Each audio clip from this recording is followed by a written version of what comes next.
Silver, the most undervalued metal in human history. Gold today is without a doubt more rare than silver. But what about tomorrow? On average today, for every 10 ounces of silver pulled out of the ground, only 1 ounce of gold is mined. However, the majority of silver mined is used for consumption, while the majority of gold mined is nearly all added to global inventory. Yet precious metal investors, as small of a group as they are still investing $7 in GLD for every $1 they invest in SLV. Looking at modern history, silver is destined to be more rare and certainly worth more than gold. In 1950, there were 10 billion ounces of above-ground available silver. By 1980, it shrank to 3.5 billion ounces. And in 2010, it is estimated that above-ground available silver supply is between 500 to 700 million ounces. To put this into perspective, total above-ground available gold in 1950 was 1 billion ounces. And today, it's estimated to be around 7 billion ounces. In 1980, when silver nearly reached $50 per ounce, global population was 2.5 billion people. Global GDP was $10 trillion, and China had the 11th largest economy. Today, global population is near 7 billion people.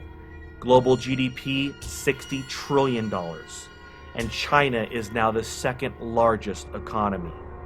So the population since 1980 is up 176%. Global GDP is up 500%.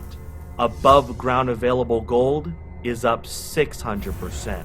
Meanwhile, above ground available silver has plummeted at least by 91%, and the price is still down 46% from its 1980 high of $50 per ounce. To say the opportunity in silver is enormous is an understatement. Looking at the historical silver to gold ratio of 15 to 1, silver is highly undervalued today. It now takes 50 ounces of silver to purchase 1 ounce of gold. Even when ignoring the above ground supply deviation, mined metal production should at the very least bring that number to 10 to 1. Using today's prices with gold at $1,400, silver should be worth no less than $140 per ounce. Silver is being consumed more than ever, and it is a fact that there is less above ground available silver than there is gold. Industrial demand for silver is up 18% in just the last year.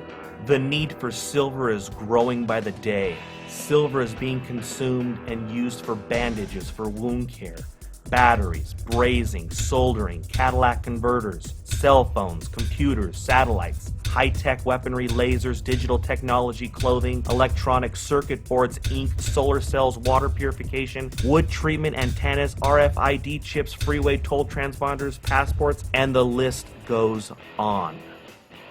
From 1990 to 2000, nearly 2 billion ounces of above-ground available silver disappeared to consumption. Yet industrial demand for silver was only 35% by the year 2000. Today, it's 54%. And looking at the new uses for silver, the silver production deficit will only widen.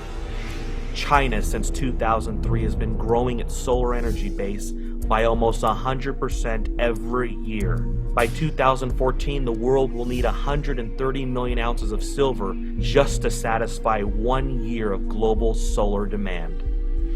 The world has consumed so much silver in the last 50 years that the last time above ground available inventory was this low was 1300 AD. The deficit of silver production has been met mostly from government stockpiles. The U.S. has dumped nearly 5 billion ounces since World War II into the silver markets. But as of 2010, according to the USGS, government stockpile for silver are listed as none. The supply and demand deficit continues to be ignored by global investors year after year, decade after decade. Total mining production for 2009 was 710 million ounces. Total demand was 889 million ounces. That's a mining production deficit of 179 million ounces to meet demand. With each day comes a new use for silver, and the supply and demand deficit continues to eat away at the above ground available supply.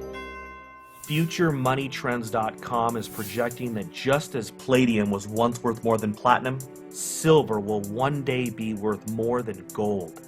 The demand for silver will continue to increase, yet mining production will never be able to keep up, depleting the above ground available silver supply possibly by the end of this decade.